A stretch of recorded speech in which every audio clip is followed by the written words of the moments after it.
Hey everybody, thanks for joining White Dog Outdoors. I know a lot of you have been seeing our Nymphing for Steelhead series, and as part of that series we did the fly selection part, and then we also did an adventure video of a trip we did for some steelhead in the fall. And we've had a lot of people asking us to do a fly tying tutorial of the fly that we were catching all of our fish on. So I wanted to be able to provide that for you guys. This is the fly I call the green eggs and ham.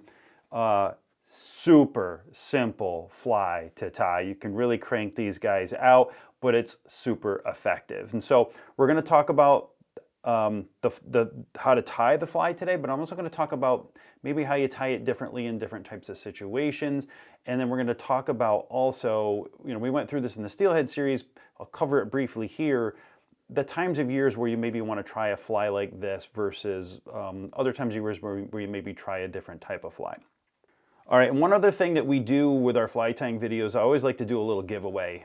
So then to enter the giveaway, just leave a comment down below. I usually like to know, what do you guys want to see? Like, leave me some fly patterns that you guys would want to see, maybe steelhead flies, maybe other flies, and we'll add those to our list to try to do. But I like to try to give back to you guys, so leave a comment down below. In a couple of weeks, I'll do a drawing from that. What we do is use a random comment selector, and it'll show our winner, and then I'll comment back to the winner, and we'll give you guys some flies. So let's talk a little bit about when I would fish these flies. So first of all, we go through this in detail in the Nymphing series for steelhead. So if you haven't seen that, I recommend that you check that out. I'll leave a link down in the description below, and I'll pop up a little thing here that'll lead you to that series of videos. But essentially, if I'm going to be fishing an egg imitation, you can fish it any time of year, but they're going to be most effective when there are spawning activities going on. So if you're in a river system that has salmon or brown trout, those are fall spawning fish. And so these can be fantastic in the fall. The river I fish has a ton of salmon and some brown trout as well. So in the fall, we really focus in a lot on egg patterns. In the winter, I tend to stop throwing egg patterns a little bit, and I go more to black stoneflies and maybe pink squirmies and some other things. Definitely try egg patterns in that time frame, but there are less eggs in the river systems at that time. They're not freshly being laid, I guess. Then when spring comes around, you just start to get to those active periods of spawning again for steelhead. Then I start to go back to those egg patterns again. So for me, it's fall and spring, but you can try them any time of the year. And I catch these, I use them almost a lot for steelhead, but I also use them for other trout species as well. And they are super effective for that as well. All right, so let's get this fly out of here and we'll start over. Okay. So I'll tell you guys everything that we're using here. I'll leave links down in the description to anything that I can to help you guys out. So first of all, the hook. This is a size 8. This is a blackbird saber hook. I use these I have a ton of them from when I used to do a ton of steelhead fishing many years ago. And so, but they are a super good hook for steelhead. I really do like them. But if you don't want to use this hook, any egg style hook would be good. I think if you were to use a barbless jig style hook, something around a size 10 or so would be good. These match up really, really well to basically this hook that I have here. So the hook that you use is going to dictate the bead that you use. So if I'm using a straight shank hook like this blackbird sabertooth, I am going to use a countersunk bead. However, if I'm going to use a jig style hook, a countersunk bead doesn't work as well on a jig style hook, so I would use a slotted tungsten bead if I were using a jig style hook. Okay, I'm using a straight shank hook in this particular case, so I'm going to use a countersunk bead. Now, let's talk about the weight of the flies in different situations. I used to tie these almost exclusively unweighted because I can't use the double nymph rig where I fish, and so I have to use a single fly, and I could almost never put enough weight in the fly to be able to get it down, so we have to unfortunately rely on split shot on our line to be able to get the flies down. So in that case, I was using unweighted flies, and I would just put the weight in my split shot, and that would adjust the depth. If you don't have to worry about that, I would tie some unweighted. Tie some without a bead. I would tie some with this is a 3.3 millimeter bead, countersunk. and this is in a fluorescent chartreuse, or fluorescent yellow, but a chartreuse would be very similar. Or you could use a bigger bead for different situations. You know, I don't have the chartreuse in this one, but if you wanted to forget the ham on the butt end and you wanted to put the ham on the head with the bead, you could do that as well. This is it's a 5/32, which equivalates to about a 3.8 millimeter. You could go a little heavier too. But I would recommend tying them in different weights so that you can cover different types of situations. The heavier beads, obviously, if you need to get down in faster water, you're going to want heavier flies to be able to get down. This 3.3 mil is, you know, probably my average one that I'm going to tie. Covers, you know, a variety of different types of situations. I can add some split shot if I need to because I have that single fly regulation. And then I would tie some without any weight, and this is why.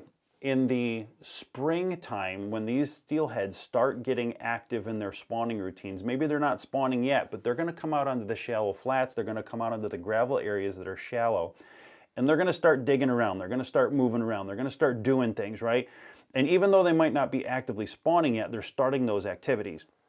And it's super, super cool when you can sit back and watch them come out and you can sight fish them. So I'll literally like do a dry fly cast or just a long cast with a unweighted green eggs and ham, and I'll just throw it out and I'll let it land in, you know, a good bit in front of them and let it just slowly drift down to them. And you'll literally watch the steelhead go over, pick off that fly, and it's so, so cool. So I would have some unweighted versions if you see fish in shallow, you know, shallow water gravel type situations, and I would tie them in different ways. Today we're going to be doing the 3.3 millimeter countersunk bead because I'm using the straight shank hook. Okay. For the thread, I am just using a 70 denier Vivus. This is a fluorescent chartreuse. I like the 70 denier threads for this. You could go to 140 denier if you wanted to. This is fine. If you went with a pink bead, like if you wanted to not have the ham in the butt, but you wanted to put it on the head and make it even simpler, you could just tie the Estes in with a pink bead. If you did that, I would just match the thread with, like, this is another Vivus 70. This is fluorescent pink. This one I think is PA7 if you wanted to look it up. Okay.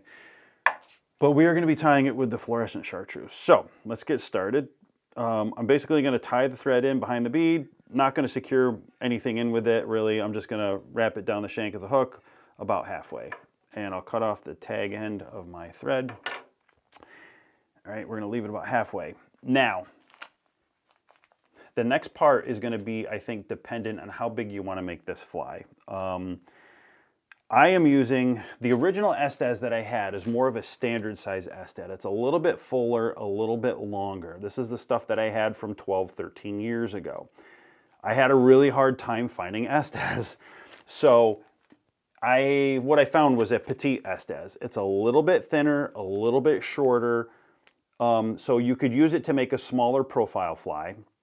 Or if you want to make a larger profile fly, I'm going to build the body up just slightly with my ham portion of this fly. All right, so let me show you what it looks like, right? So this fly in this hand right here is one tied with the standard Estes, and this fly in this hand right here is tied with the petite Estes, and that's tied straight to the hook shank.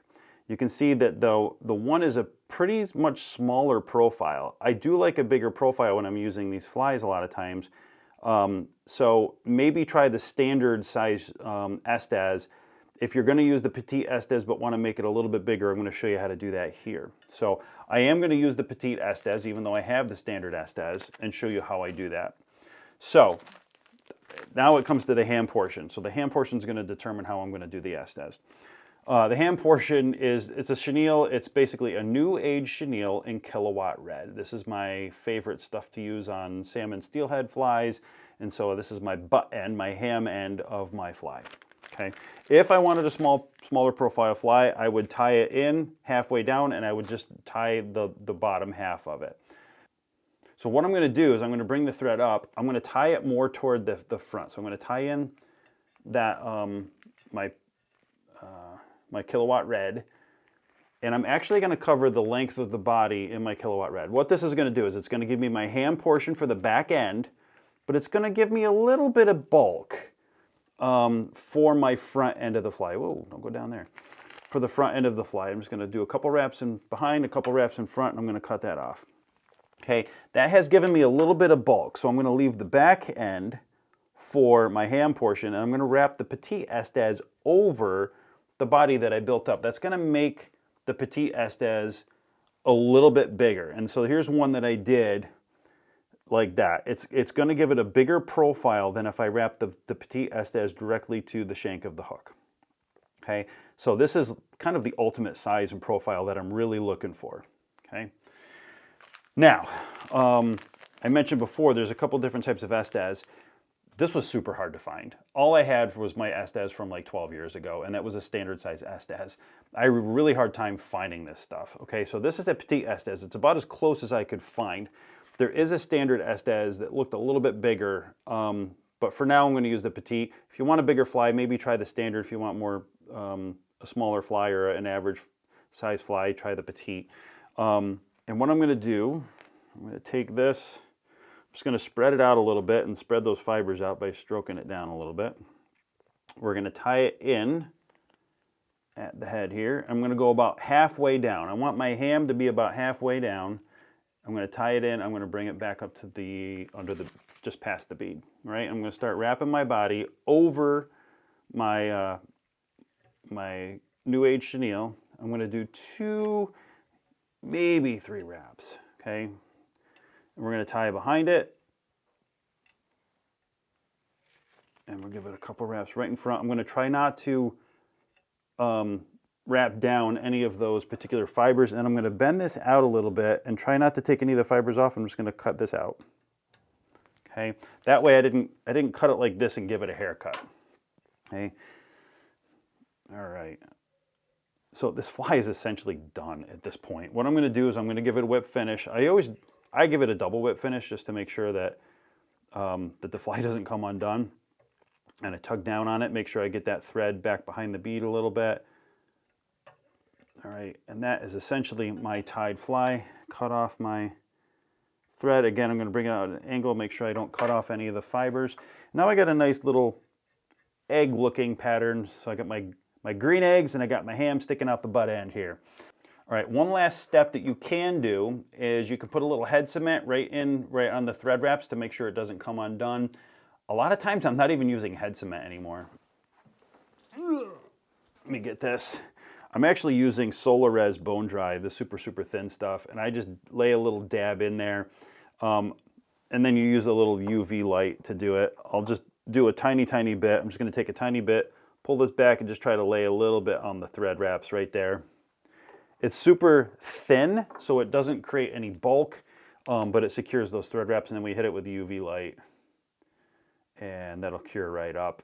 I do that on a lot of my flies now. I don't use head cement. I'm using the Bone Dry, the Solar Res Bone Dry, and this is I think it's like an ultra thin or something, but ultra thin, yep, I super love this stuff. So, hey man, that is the fly. That is so super simple to tie, so easy to do. You can really crank these guys out. So I hope you guys enjoyed this tie.